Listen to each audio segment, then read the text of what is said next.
The second race in the round of 8 edition of the NASCAR playoffs heads to the Lone Star State of Texas Motor Speedway in Fort Worth, Texas. With Martin Truex Jr. being the only driver locked into Homestead, will another driver be able to advance himself into Miami, or will a playoff spoiler be the one shooting rounds into the night sky in victory lane later today? Welcome to the NASCAR Get Inside Line Speedway Show. I'm your host, Jack Carlson. Today I'm going to fill you guys in for today's AAA Texas 500, the second race in the round of 8 for the NASCAR playoffs. Let's not waste any time. Let's get right into it with the news you need to know for today. Big story, breaking news that just took place at the time of this recording hours ago.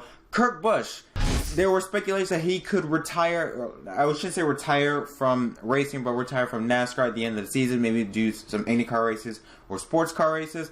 Well, we now know the fate of his future for the next 2 years. He has signed an extension with Chip Ganassi Racing as well as Monster Energy to stay in the one car in the Cup Series. Now, this is kind of shocking because a lot of people speculate that Kurt Busch, okay, he's done after 2019. He's going to be gone, going to do either Indy cars or going to go more towards sports cars with Chip Ganassi. But no, he's staying for the next 2 years, especially with the Gen 7 car coming out in 2021.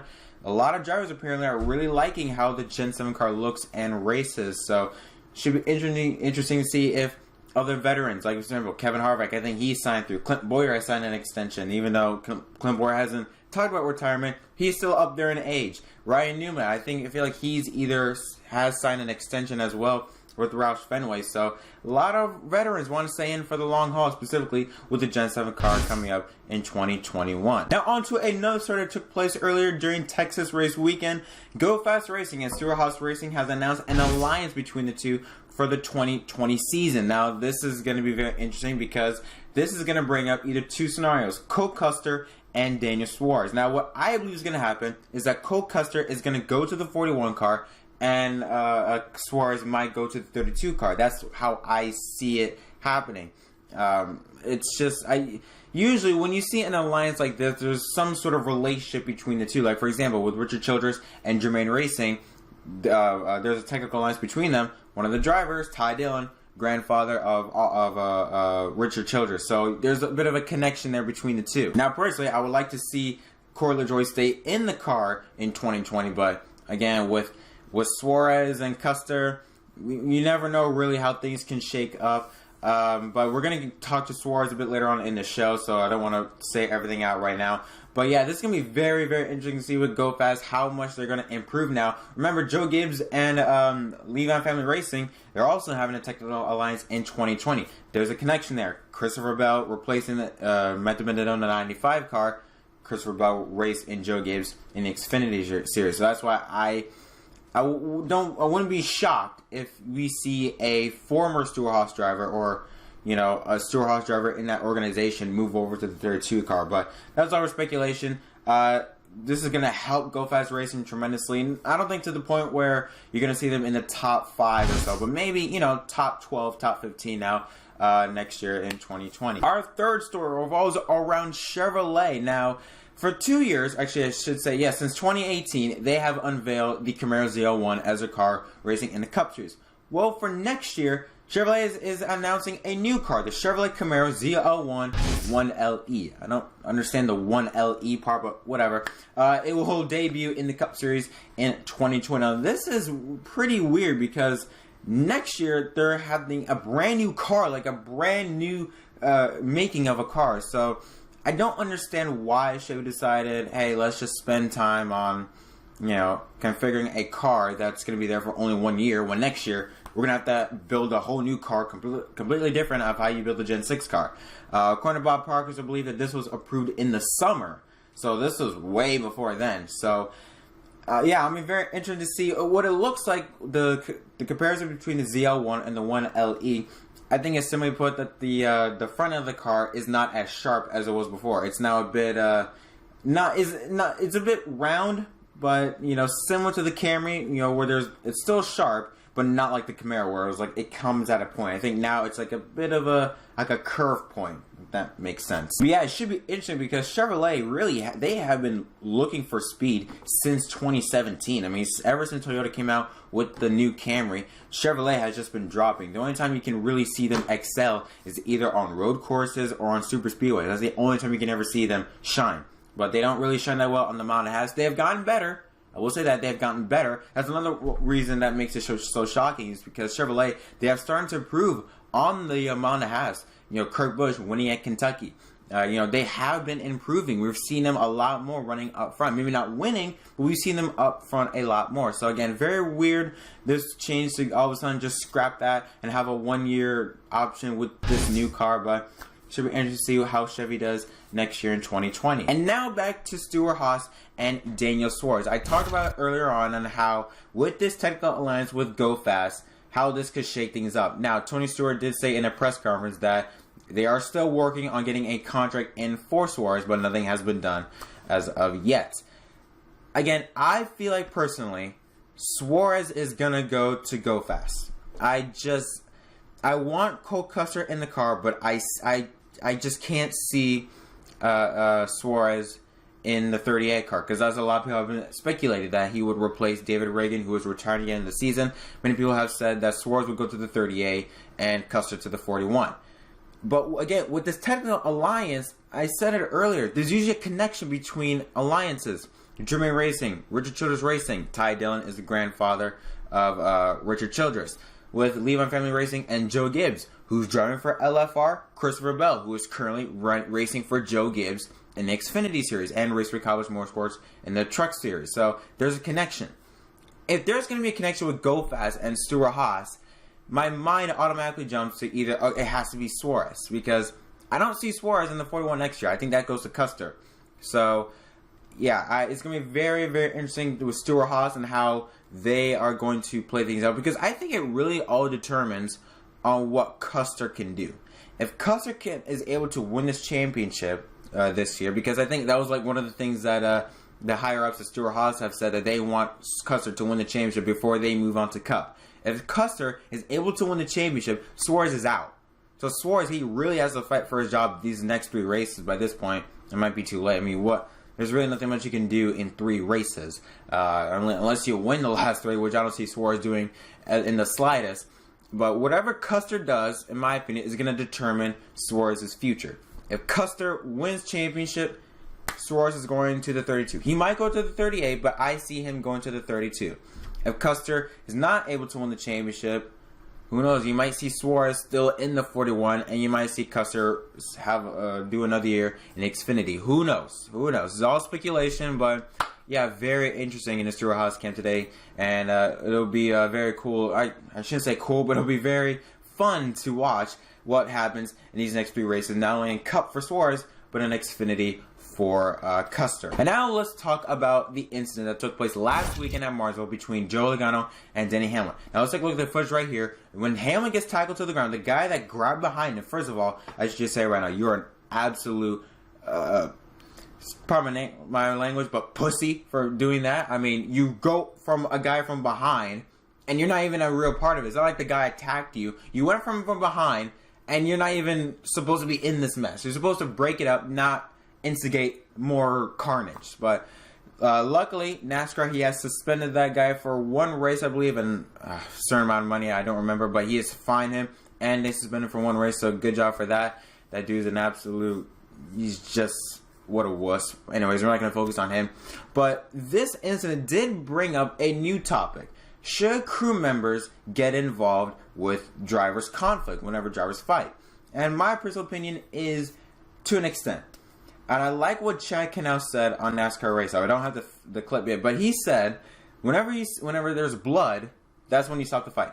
And I agree with that. If there are 2 drivers that want to talk or do some damage to each other, let them go.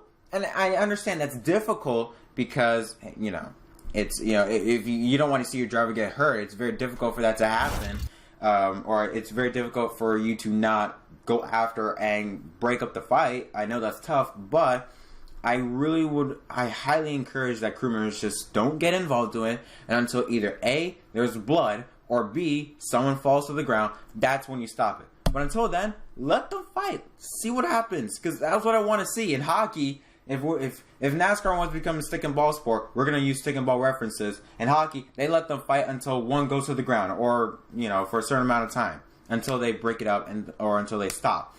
I think NASCAR should do the same thing, or the crew members should do the same thing. Let them fight. until A, someone draws blood, or B, someone hits the ground, and then you break it up. But you don't. I hate it. Don't just break in as soon as they're not even like they're not even doing anything. But even if they're like this, they're already trying to break up the fight. They're trying like, hey, stop. It's like, let them go. Let them be. Just wait and see what happens. That's what I want to see in the future.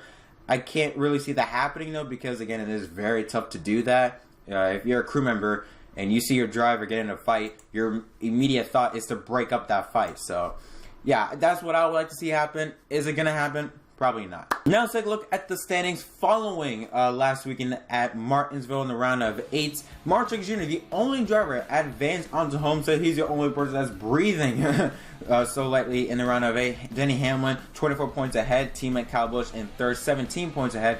Joe Logano, the last one in, 14 points ahead. Kevin Harvick, the first one out. Ryan Blaney, 15 points behind in 6th. Kyle Larson, 24 points behind in 7th. And Chase Elliott, 44 points behind in 8th. Chase Elliott, in my opinion, I feel like he's the only driver in a must-win situation. I mean, he's 44 points behind. And it's not like you're in the round of 16 when there is maybe 6 really good drivers and then 8 not so good drivers. In the round of 8, all 7 of them, all 8, including Chase, are really good up front. They can run up front. So it's very, very difficult to gain points. And if you do gain points, you might gain 3 or 4 spots. Now, after what happened at Kansas, a lot of things can happen.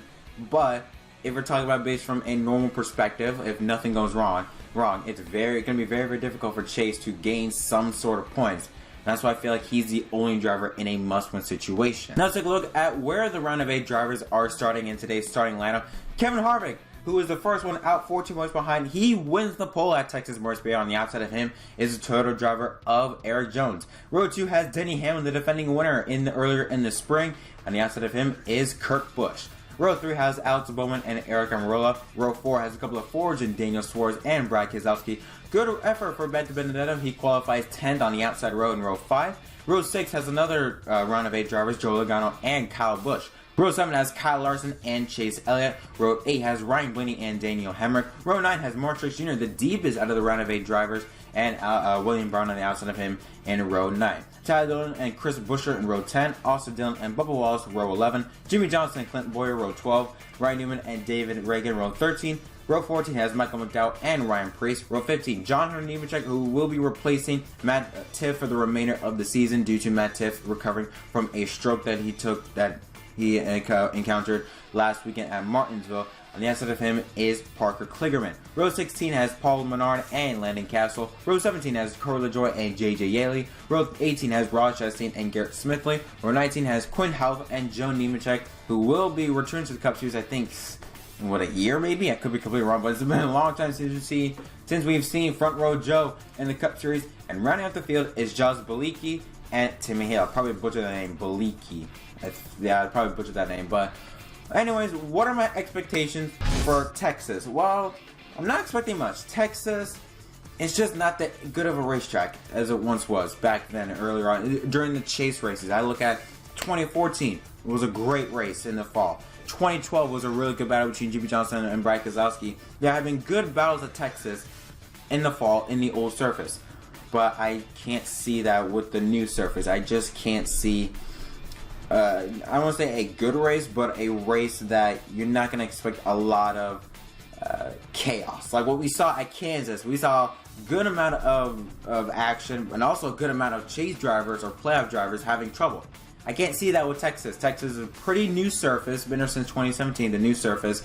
So I can't really see that much aggressive racing. Even with this new package, I can't see really close racing between other drivers. I think not dirty air, but being out front is going to be very important. Track position, that's the word. Track position is going to be very important. Kevin Harvick, I think he's going to, I don't want to say dominate, but I feel like he's going to be out in front for a good amount of the day. I just don't see any real movement between the playoff drivers and, let's say, I don't see Kyle Busch being outside of the playoff grid heading into Phoenix. I don't see that happening. I just see a normal Texas race. Probably going to be wrong about this, but I just see a normal Texas race happening where it's just good racing, you know, clean racing, nothing out of the ordinary. But I will say this: my pick to win is Kevin Harvick. He's going to lock himself into Miami. That's the only thing big that's going to happen, I feel like, today here at Texas. Kevin Harvick will lock himself into the round of 4. He has been really good overall in practice. Top 5 speeds in lap 5, lap 10, lap 15, lap 20 in both practice sessions. Like I said earlier, he qualified on the pole for this race. Kevin Harvick is going to lock himself into Miami for a chance to win his 2nd championship. But who do you guys think is going to win this race? Tell me in the comment section down below. And who do you think is going to have trouble at Texas? Again, tell me in the comment section down below. That's going to conclude this episode of Inside Lines for the Texas Motor Speedway. Don't forget to leave a like and subscribe for more content. But until next time, my name is Chuck Cross from NASCAR on MDK, and I'll see you guys in the next video.